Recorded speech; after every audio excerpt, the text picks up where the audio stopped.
You're listening to the Master Wildlife Filmmaking Podcast, episode 34.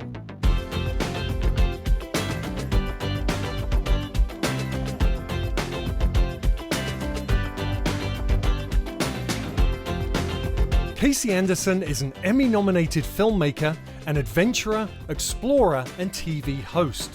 He has spent the last 3 decades traveling the world, capturing nature and wildlife through the camera lens.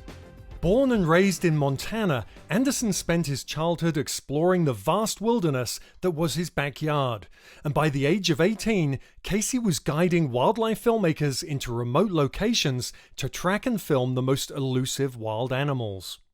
At 26, he adopted an orphaned grizzly bear, which led him to co-found the Montana Grizzly Encounter, a sanctuary for grizzly bears saved from inhumane situations.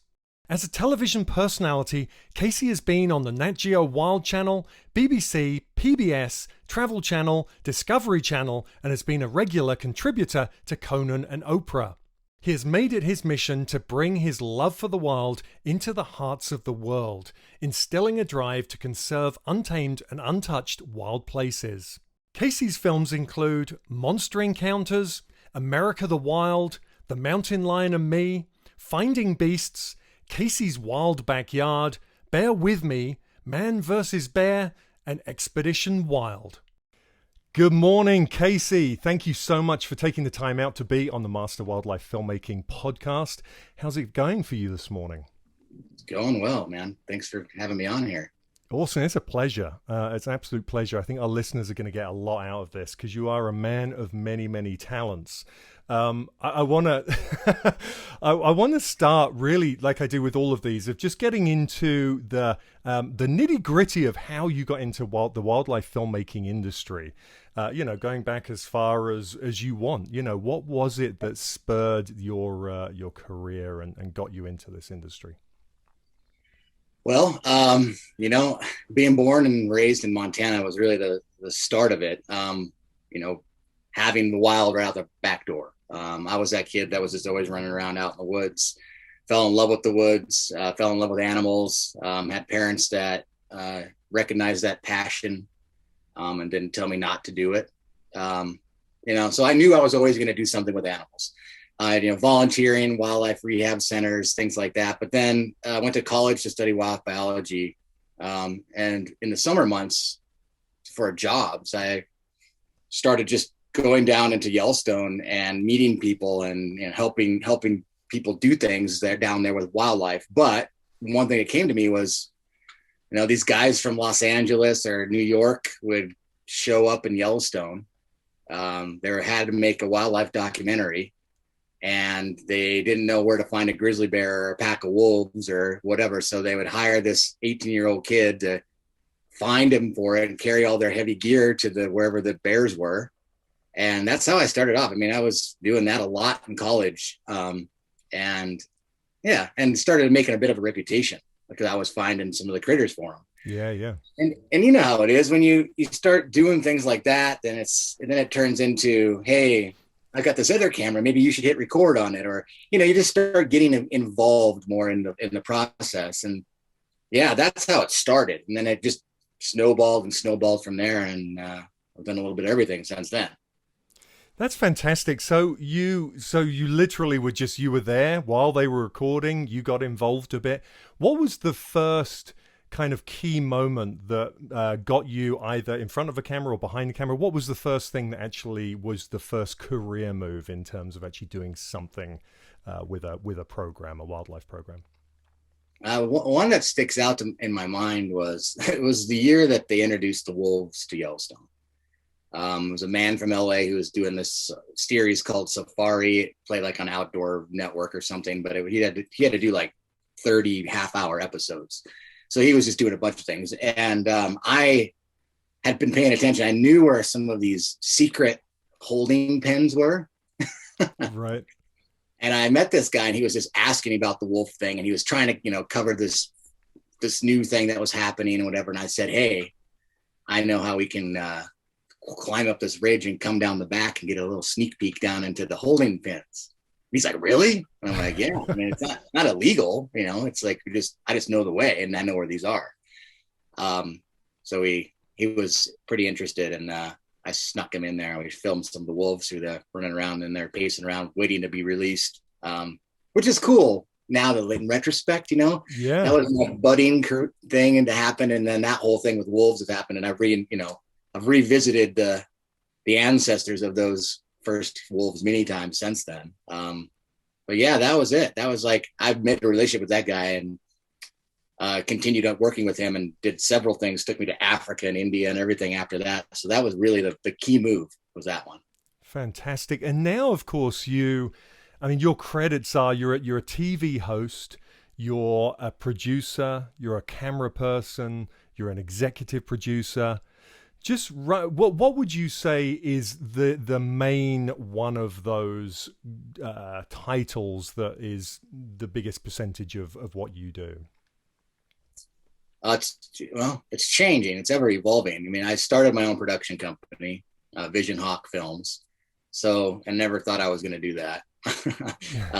So now, I mean, I'm kind of doing a bit of being, getting gray in my beard, and I'm being more of a boss, I guess, you know. Right. Overseeing productions, but at the same time I'm still hosting, and I run cameras constantly. I mean, part of that, we do a lot of stuff within my production company that is either me hosting or I'm being a cinematographer. So I guess what's changed, I have to worry about other people. You know, in the past it was just worrying about me, which is, navigating that. I don't know. I mean, I think the older you get, and the more you learn. I mean, now it's been, we're be pushing 30 years here, 25 years been doing this.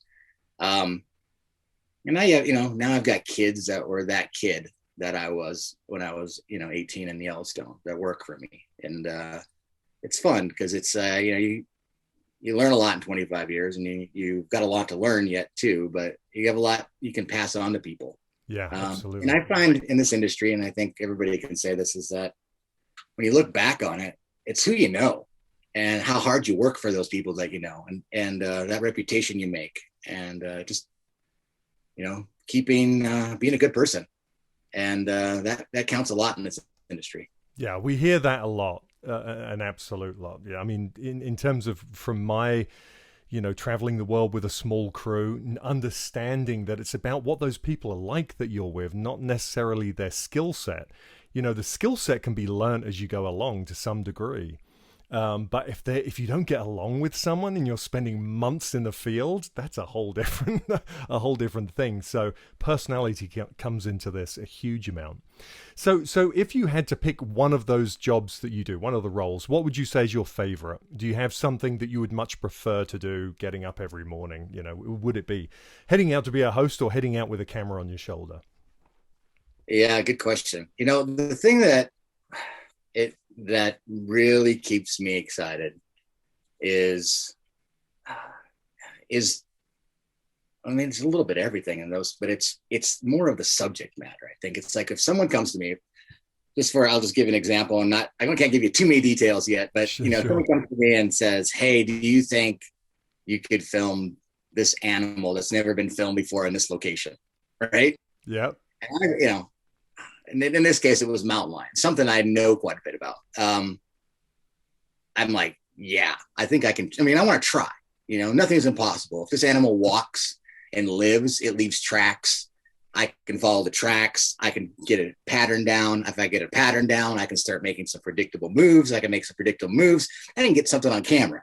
If I get something on camera, maybe I can start telling a story, and now we can start doing something here, right? Yeah. So I love those challenges. Now, whether it's, at some level, it is almost comes back to me as a kid, that those things that excite me. It's the naturalist aspect of this whole thing. It's the tracking. It's the understanding behavior and trying to tell these stories that people can't tell very easily. I love when someone comes to me and says it's impossible. Yeah. Those are the things that make me excited. Yeah. So that's and sometimes that's running the camera. Sometimes that's being a host and talking about the situation. And sometimes it's all of them. I'm going to be going to Kodiak here with a team of 2 young kids and me. And, I'm going to be running camera. I'm going to be being the executive producer, director. I'm going to be hosting the little shows that we're going to be doing. And I'm going to be hoping these kids are, like I said, easy to get along with in a tent for a month. We'll find out. Right. Yeah. Yeah. Well, that's a great answer because, I think what is so important is animal behavior in this industry.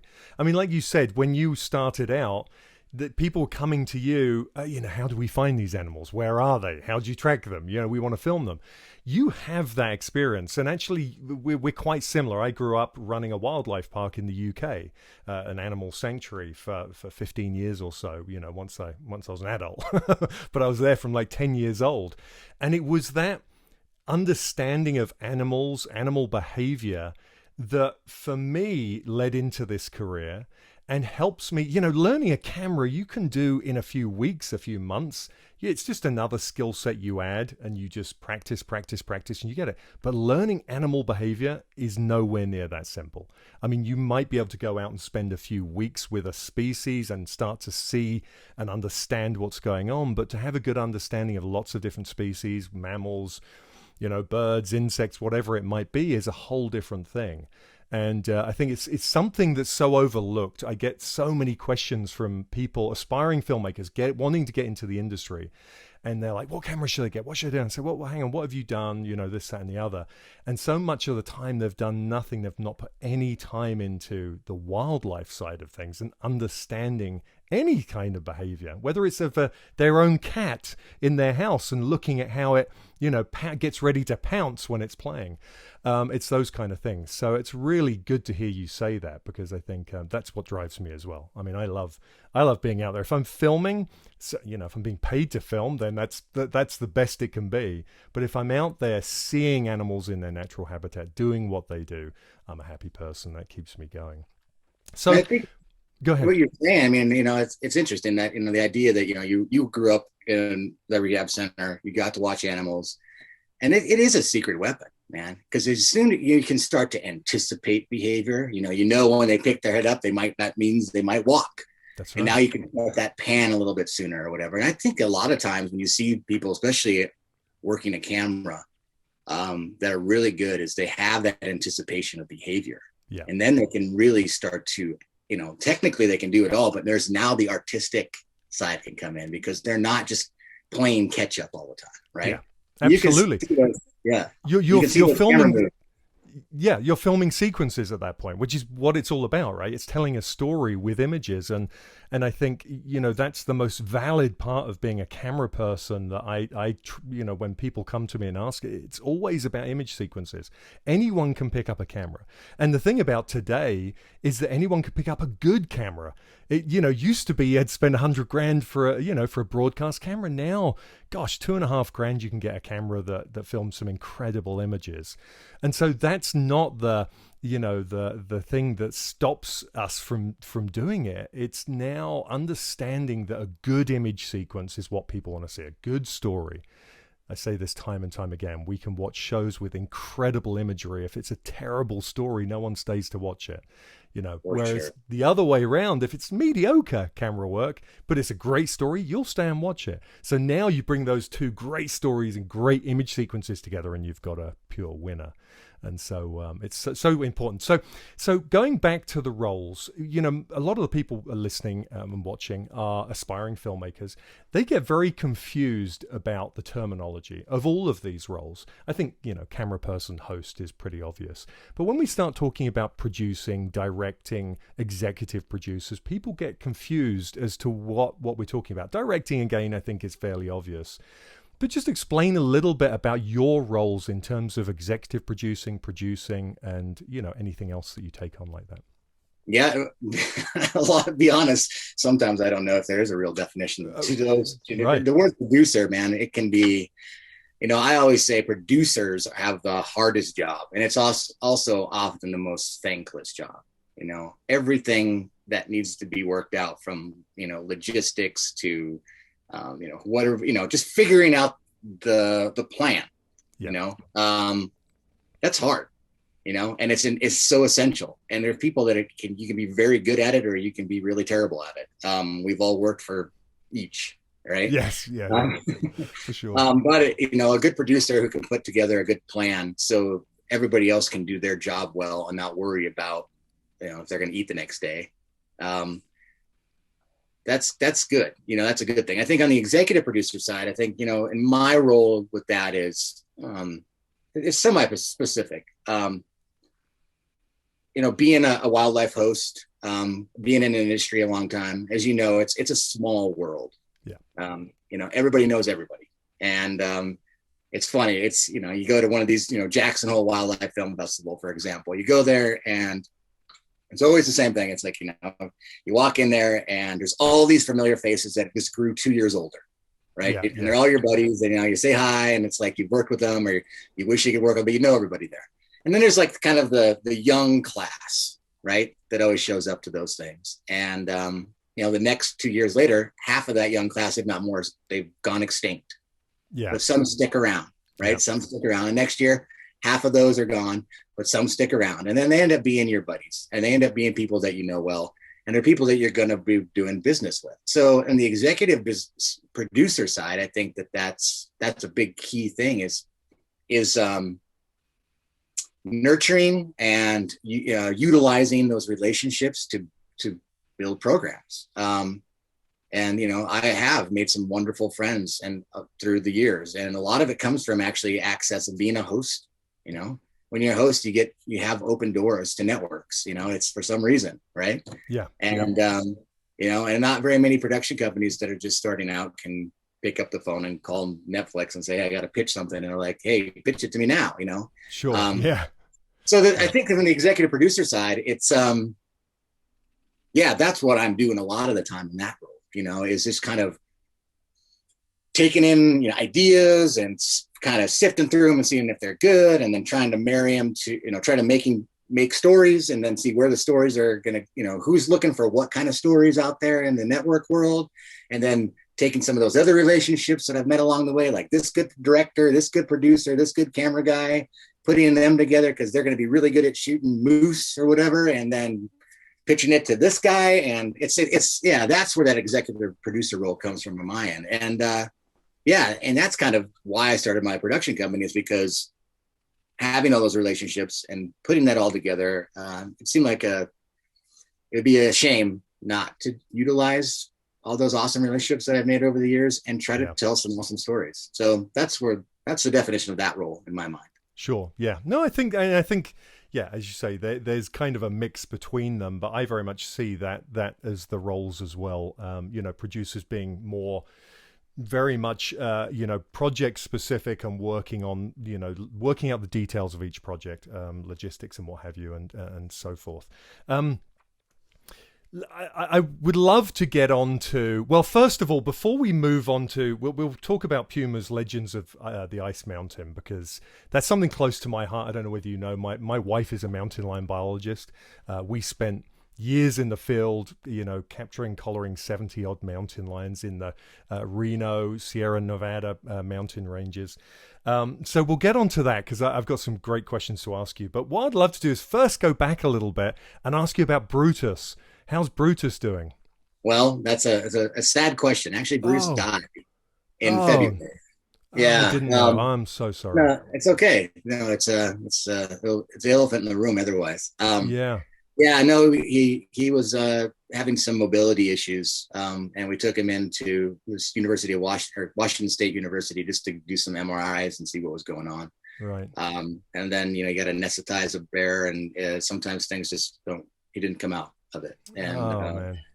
and that happened in February, and it's been a bummer, because that bear definitely defined a lot of who I am. Sure. There's no doubt about that.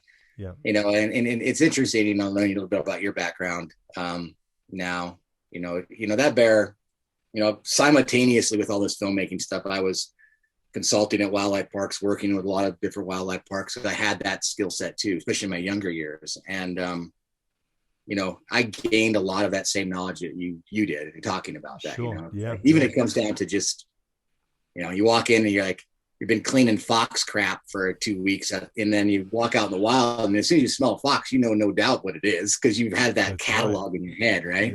Yeah. But what the cool thing with Brutus is, rescuing him when 20 years ago, deciding to start a sanctuary to rescue grizzly bears. I mean, and I was 25 years old, and crazy to think about. Yeah. And then forming that relationship with him specifically, and learning the intricacies of a grizzly bear, and just this an animal that I was watching and filming and studying out in the wild constantly, and how much he taught me about grizzly bears, was amazing. But then, even beyond that, and it's really become my mantra at this point, is that he taught me that these individual beings out there have their own personalities. They're all a product of their own life and their experiences. Yeah. And, to think, okay, if Brutus could feel and be this way, why not that bear over there? Why not that bear? So you start looking at the wild world instead of, just grizzly bears or just mountain lions. You see them as a group of individuals that are making their own choices and doing things individually. And it just, then if you look at it that way, you just think of all the stories that can be told out there. Yeah. And they're relatable to people. So, he changed my life. He really did. And, there's still other bears at the sanctuary, it still could, but I'll never have a relationship like I did with him. But, but what I do now in every aspect of my life, even if it's being an executive producer, his spirit and his legend and what he taught me will always be a big part of that. Well, yeah, absolutely. And again, I'm very sorry about that. When I think of you, I always think of Brutus, I mean, your career, really, he was in so much of what you did. I know you were on like Oprah, on Oprah with Brutus, and, having his dinner with him and what have you. And just, that's, as you say, a big part of your life. So, but animals are animals. They always generally live less than us, and we that's the way it goes. I've never spoken about this before, but growing up on the wildlife park, I had a couple of favorite animals, and people always, what was it, the Bengal tigers, was it the the puma, was it this? And it was actually, one was a fallow deer called Tina, and the other one was a cow named Daisy, right? And the reason for that was both of them had incredible personalities. Personalities that shone through over, we had everything from farm animals to exotic wildlife to, mostly rescued or part of breeding programs. And these two animals for me I had a connection with. And Tina had 2 broken legs. They'd been pinned. She was in a car accident. And but she always recognized me from a distance, looked forward to me coming over to her, giving her a little tickle on the chin, and she would have a little cuddle and we'd nuzzle our heads together. And Daisy the cow was the same. It's a cow. She's a big brown cow, but she would love a big old scratch, and she would lick me and all this stuff. And I was heartbroken when Daisy, she was 32 years old when she passed away.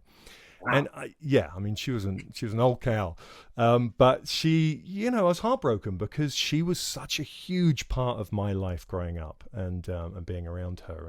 And the nice thing is that those relationships aren't replaceable. Like you said, you've got other bears and you'll have other relationships with those bears, but they won't be Brutus.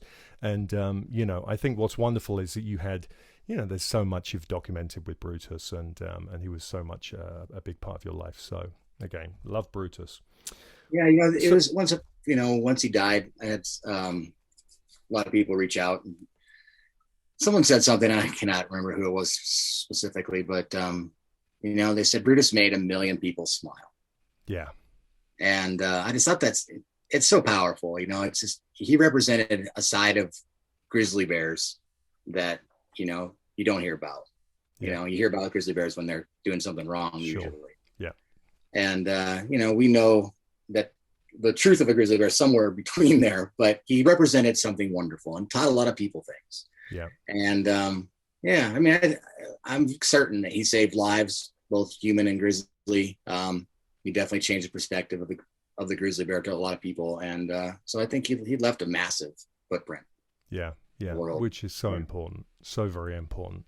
Well, I think it's wonderful what you're doing with the sanctuary and all of your other kind of endeavors other than the wildlife filmmaking side of things. It is amazing. And I don't know how you fit it all in, because I know how much, those things time-wise take. But let's move forward to your programming. And you've done a ton of programming over the years, but I want to talk about this Pumas Legends of the Ice Mountain, because I know this is, a big thing for you in terms of it's Pumas. It's kind of a dream come true for you to film this.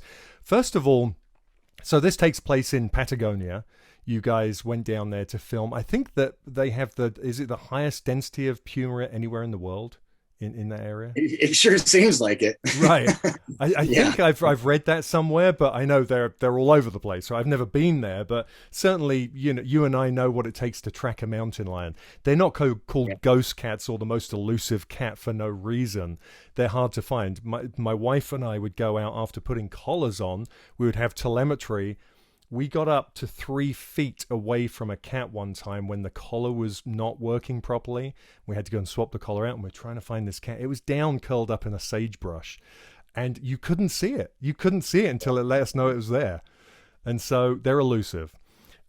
So, having that, the background that you have in Montana, being out tracking lions, finding them for people to film, just going out and tracking them for fun, and then going to Patagonia and seeing those lions just out with their kittens lying around, and you can get as close as you could to them with cameras. What was that like?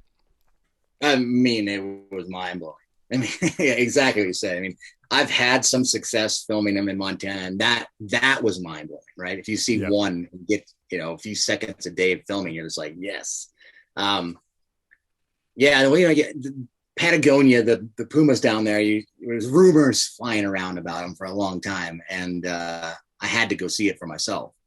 And I had some friends down there that were telling me about it all the time. But at the same time, how it is. You hear these stories and you're like, maybe there's some embellishment here. I don't know. This can't be. It normally is.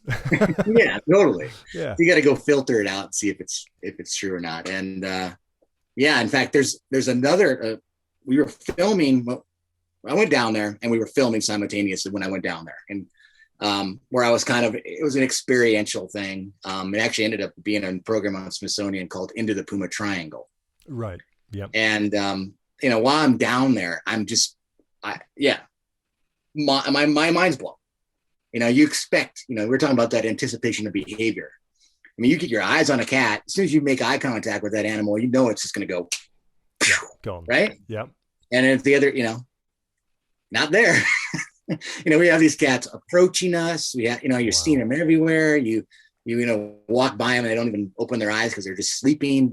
It was a wonderful thing. And what occurred to me right away was this wasn't because they had been habituated to humans, right? There's not a lot of. It's just that they never learned that humans are bad, right? It's the opposite almost. Yeah, they just don't understand. Yeah, and it's kind of awesome. It's just like it's like kind of what you experience with bears and cat eye, for example. It's just you are there, but you are not on the radar.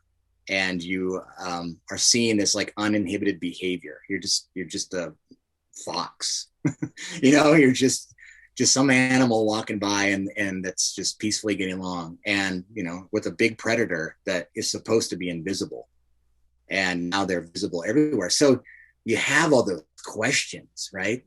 From running around Nevada and putting radio collars on. It's like, what's happening between each beep, right? Yep. And now you're there and you can see exactly with your own eyes what's happening between each blip on the GPS collar. You know what I mean? And absolutely. Real time. Yep. And that's for, again, that curiosity, just that childlike curiosity that you have and wonderment. It's, like you said, a dream come true.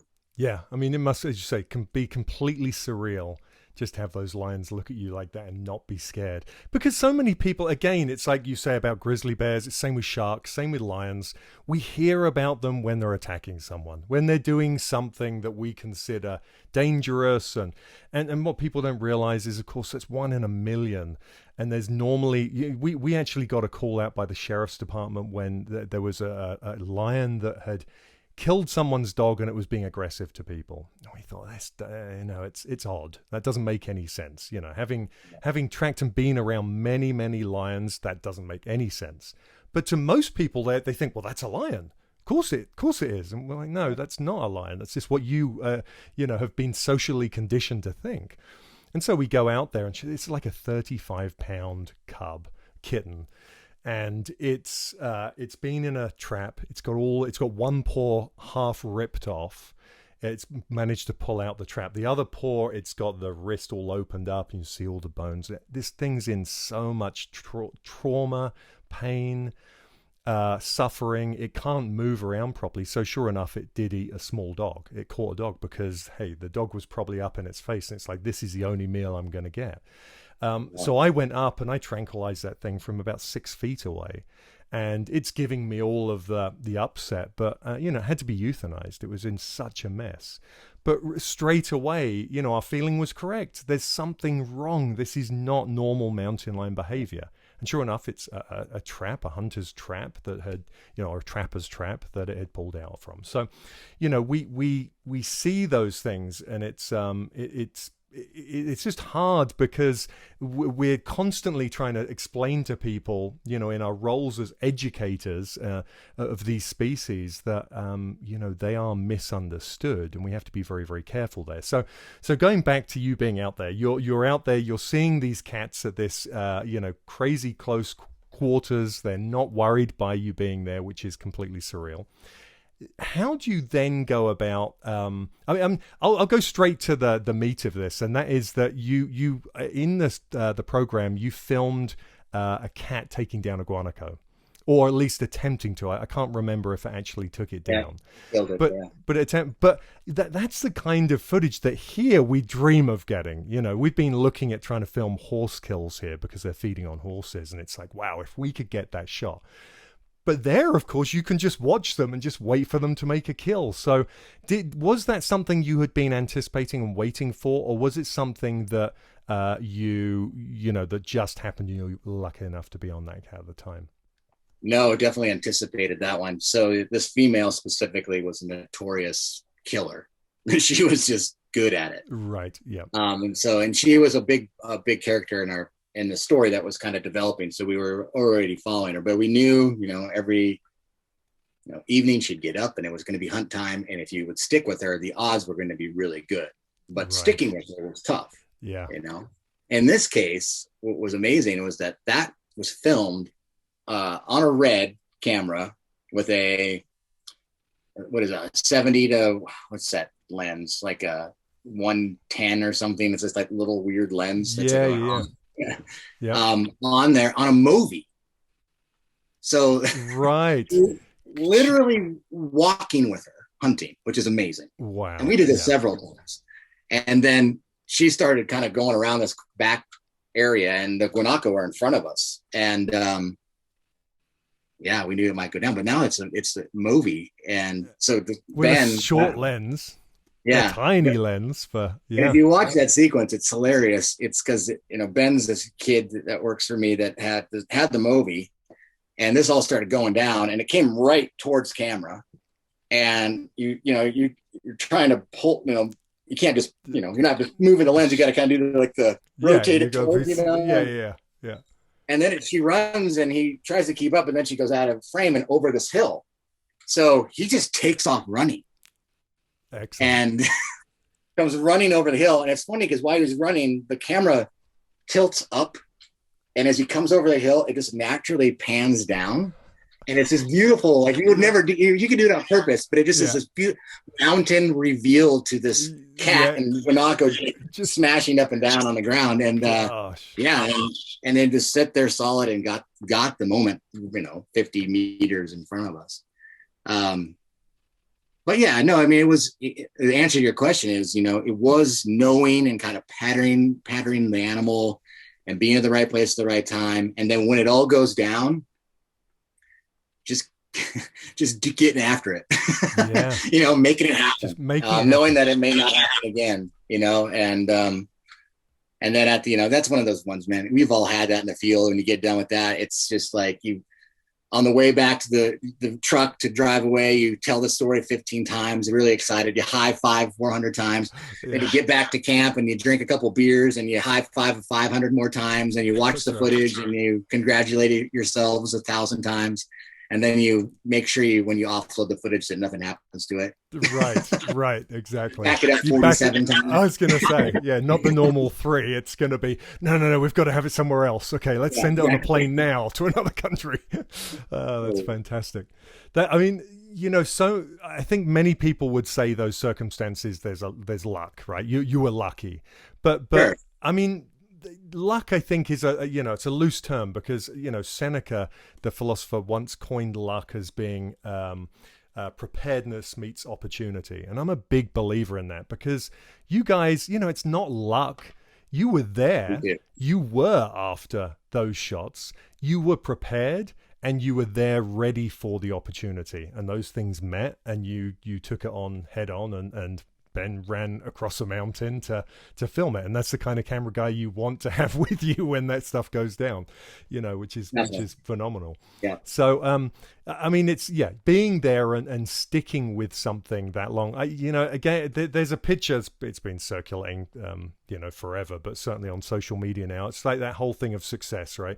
There's one guy digging away in a tunnel, and there's the gold. And he goes, I'm done. This is ridiculous. It's never going to happen. He walks away, but there's like 1 inch of earth, and there's this giant, thing of gold. And wildlife filmmaking, I find, is very much like that. We're just digging, we're digging. And after a while, it just feels like this is, it's never going to be broadcast. I'm never going to get the story, or I've got a budget, but I'm screwing this up so bad because I can't get what I need. And then it can just all happen, bang, And a lot of the time, I mean, many of our productions, that when we were working with Nat Geo WILD, we would be filming for, say, there were short filming periods of 2 to 3 weeks, but everything would happen in that 11th hour. It'd be like you'd be really struggling, right, for 2.5 weeks, and then literally in 2 days you get the entire show. You might use a few pieces from that 2.5 weeks, but everything's done in the 11th hour. And I think that sums up wildlife filmmaking. It's perseverance. You got to stick with it. You got to be there, and then you get those shots. You get the lucky stuff, but you only get that because you've been there. No, it's true. And I mean, you said everything perfectly, and it's amazing how that just holds true for everybody out there. You got to have that, knowing that there's that inch of dirt and the gold's on the other side. You got to have that hope all the time. And a lot of people, they want to be wildlife filmmakers, and that is the thing that breaks them. They cannot wait that long. And I'll give you an example. This hasn't happened to me. I've been lucky. I have been lucky all my career. And I completely believe in the philosophy of Seneca. I mean, I'm with that completely, but I have been lucky in that formula. But just recently, I had this scenario that I thought was very predictable. With a mountain lion, and go there. I mean, think anything is predictable. That's foolish to begin with.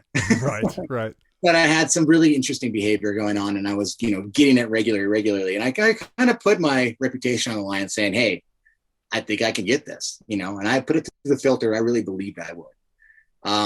And then, I had some things with weather, and it changed behavior. And this production company put a lot of money down on my believing this was going to happen.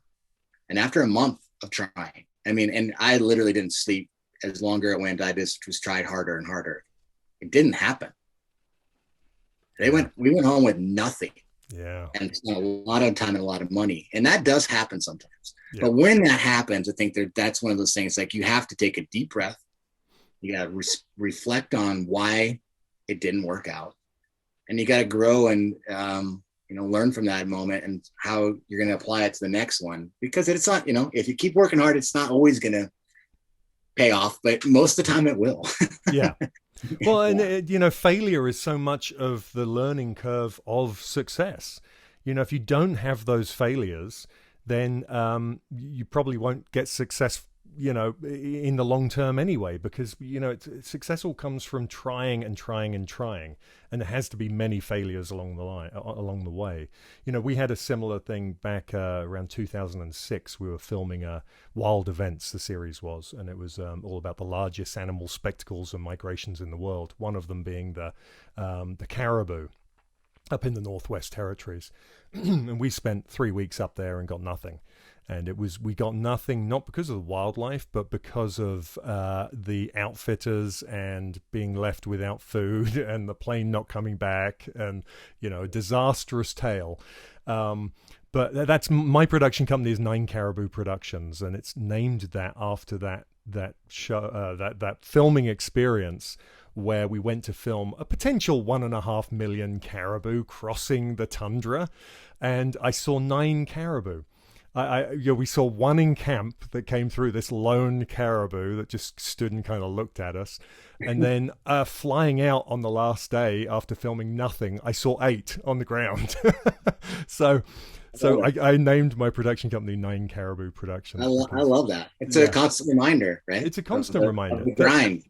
Well, and it of the grind, and you know, that series was still made. It was made into a 6-part instead of a 7-part series, and it or was it 8 and 7? I can't remember now. But the point is that for me, the success that came out of that is my production company, right? Yeah. It is what it is. It was a learning curve, and it showed me fairly early on, midway through my career, that things can go horribly wrong.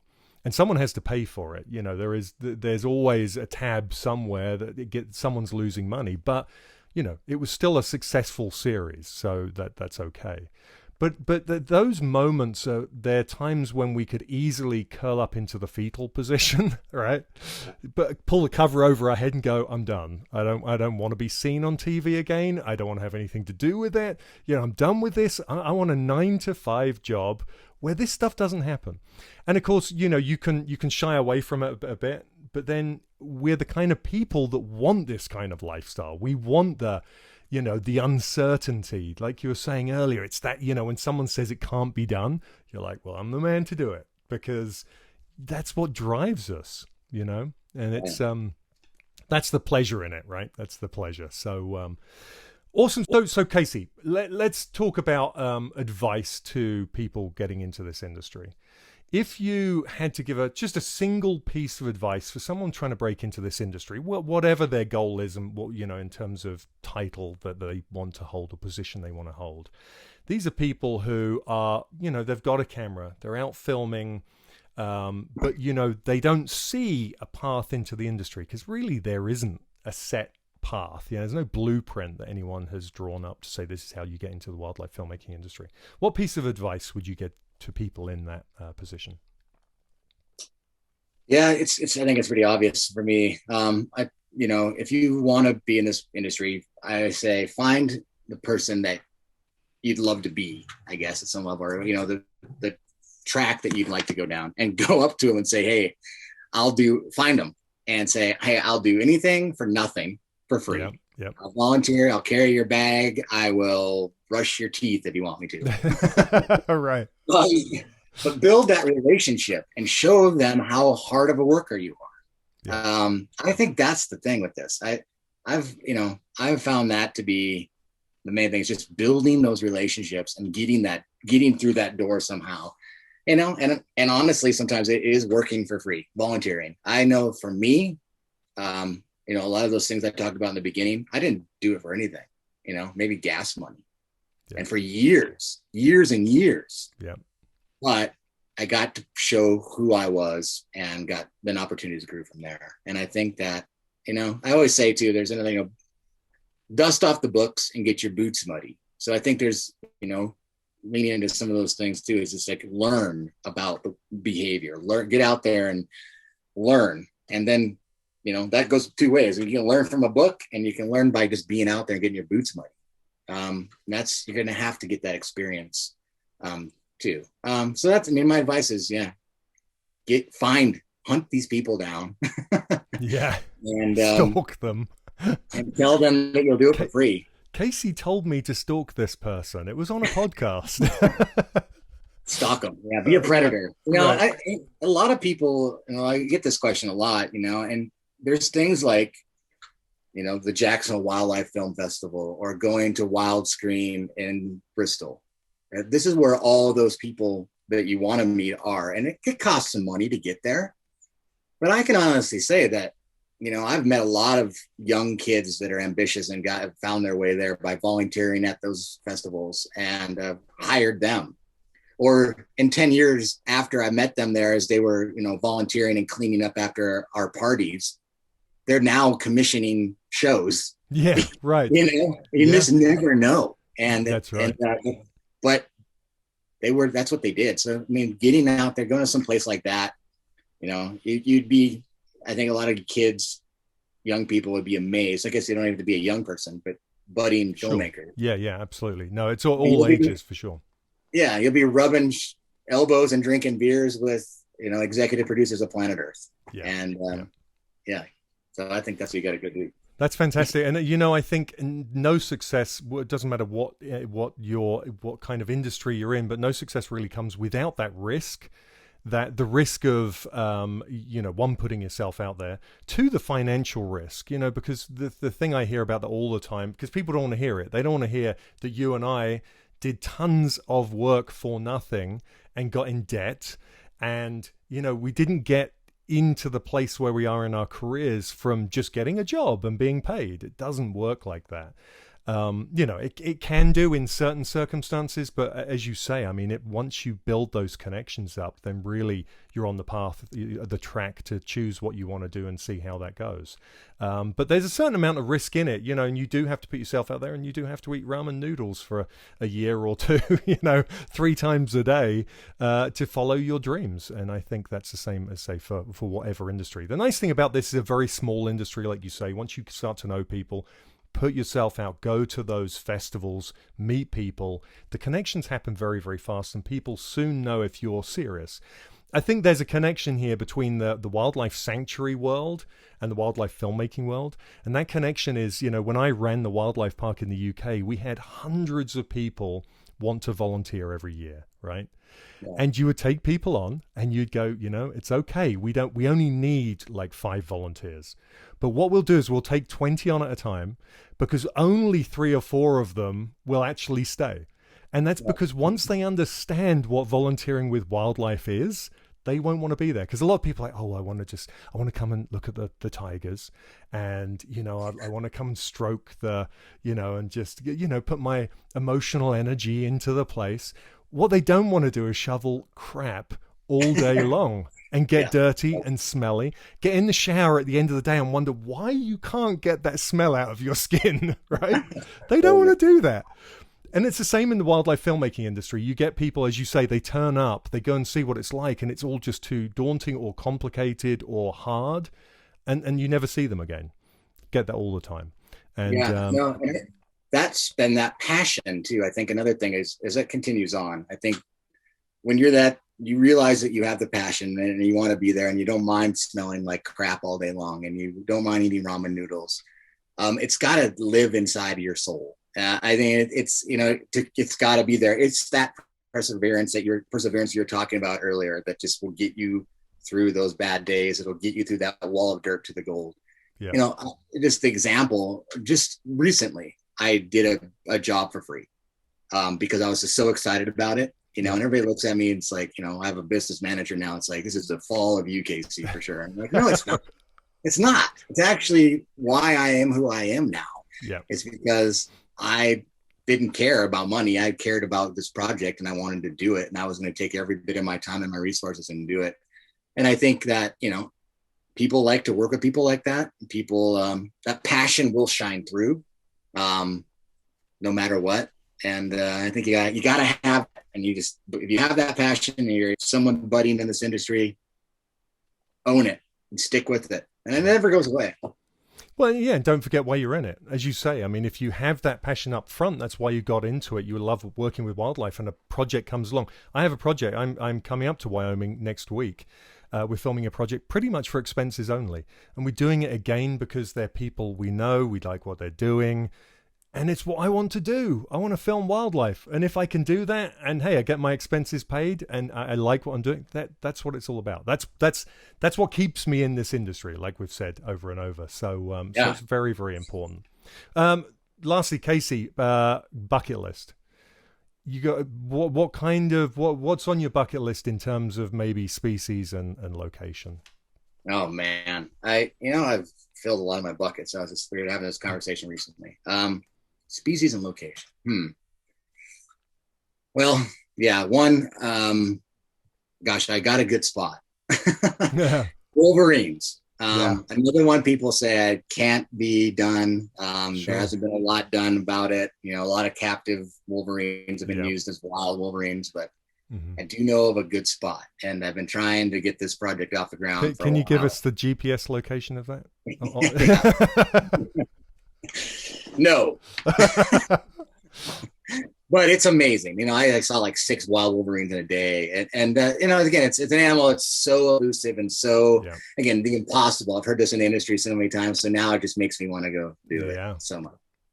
That's definitely high on the list. It's the same. I'm trying to think of something else that's in that realm. There's places that I'd love to go. I've never been, parts of Russia I'd love to go. I mean, Siberian tigers are always intriguing. They fall into that impossible thing. Yeah. I feel like I could track a cat in that world. Otherwise, man, anytime there's any weird stories out there, it's always it's not always just the elusive, but there's those strange stories I think that need to be told, that people, we just don't know. Another example is this, what we've learned about mountain lions and how social they are just in the last 10 years. Yeah. I think there's a lot to learn about a lot of animals that we don't know a lot about. And just got to get out there and endure those moments and spend a lot of time out there. And the stories will come alive. Yeah. For sure. What I love. What's your bucket list? Say again? What's on your top of your bucket list? Well, I was just going to say, it's funny. I don't really have, I fell in love with whale sharks. About 26, 27 years ago, I had this epiphany with a whale shark on the Ningaloo Reef off of the west coast of Australia. And it really was something when I was struggling with, I was at the wildlife park, but I was, early 20s at this point. I'd been there from, I left school early, been working at the wildlife park because it was a family wildlife park. And I kind of got to the point of like, is this what I want to do? I mean, I loved it, but it was like, I'm not sure that I can stay here and just do this. Is there more? And I traveled Australia for a year. I trained as a chef for 2 years. I came back to the UK. Thought I want to be in Australia. I trained as a chef because there were they had a list of careers that you could move into the country with, right? And it was like brain surgeon, chef were at the top of the list. I'm like, brain surgeon, chef. I'll try chefing. So I trained as a chef for 2 years, and I went back out to Australia, got a job in Highlight 33. It was a revolving restaurant in Perth.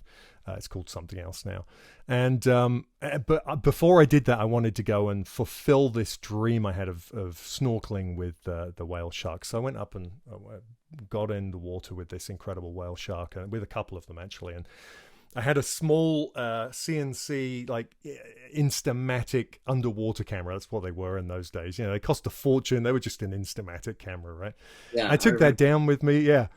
Bright orange, I took it down. I'm taking pictures and I can't see anything through the viewfinder, nothing. It's all fogged up. And anyway, long story short, I suddenly feel this pressure in my kind of sternum, and I pull the camera away, and it's the corner of the mouth of the whale shark. While I'm messing around my camera, it's pushing me through the water with the corner of its mouth. And I'm just like, I let go of the camera, which floats to the top.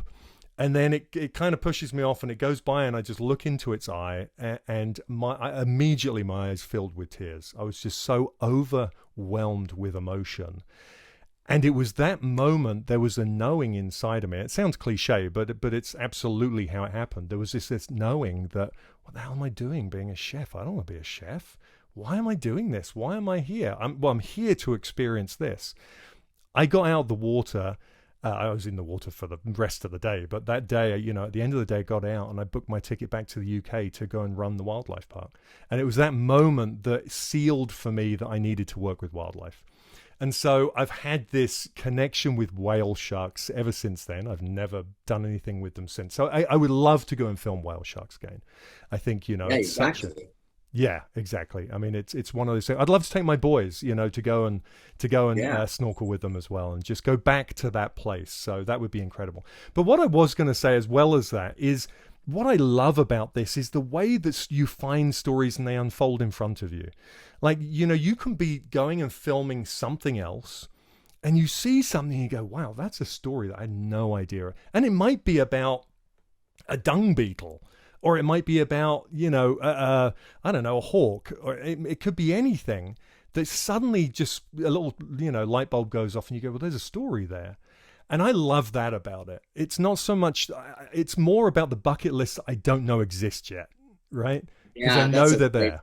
that's a great point. I mean, Yeah. exactly. Every location you go to chase a story and you find two better ones. Yeah. It seems like Right. everywhere every time. And then you want to get on and film that. And you're like, well, I better finish this one first, and then I'll come back. But It's so cool. I just remind me, and it's a story. This happened recently, but I just got to tell it because it's one of my favorite stories to tell. People often ask, like, what's the coolest thing you've ever filmed? right. And it often is one of those things that just jumps out of nowhere, right? You're focusing here and then something else happens. But during Legends of Ice Mountain, we were out with that female I was telling you about. She had two young kittens that we'd gotten to know her and those kittens pretty well. And we knew it was that evening time she was going to get up and hunt. So we knew where she was. We were kind of waiting, and they were laying around being Pumas. Yeah. So one of the kittens was really kind of a mama's boy, and the other one was a more independent. And so as mama starts getting up and she's going to these high spots and looking across the view shed and trying to find where she's going to go hunt next, the boy followed her and kind of sat next to her. And we were in the vehicle, and at the point I'm like operating a shot over that's mounted on the vehicle. So I'm sitting in the passenger seat, following her with the lens.